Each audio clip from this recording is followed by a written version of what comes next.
Deux armours et digouet bas à redadek, digemeret var caillou Pors-Brest gant son erez kevren San-Mar.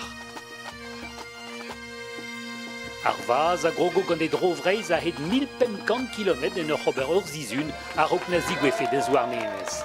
Hag ur c'haner deus douarnenez, manul annuel, en oa nenor de resevet ar vaz var an douar. Also yez ar bro. Vo laket da vont de dorn a dorn e pepler.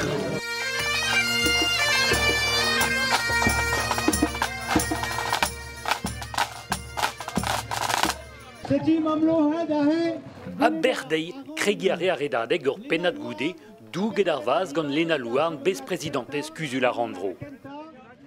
Un arroz bras, bidon, evit diskouez, e ya ar frezon eg war hop, hag evit trec'h an deiz.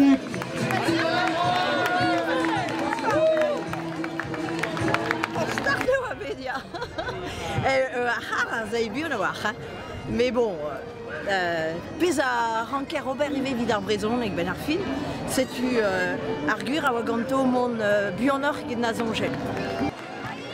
A zorn da zorn e tremeno ar vaz, kilometre e kilometre, peron e de pep douger gant ur strolegez, un embregerez, ur fammi, un den bennak, a nachan d'astumet evelse a jikouro ar brezonek.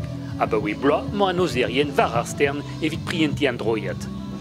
Ar poent on eus ar bentraoù da aoza, a bep seurt, ar ye red ar surrentez, voiturioù a redadek, neuze beuzet on gant al labour gant oz adur.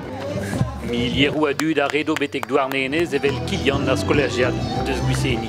Red meus gant va mignon olier, hag setu va skolaer sportivez a oa direk var e marwarn, redet meus evit ar yez, hag pegur on en ur skolaj diwan.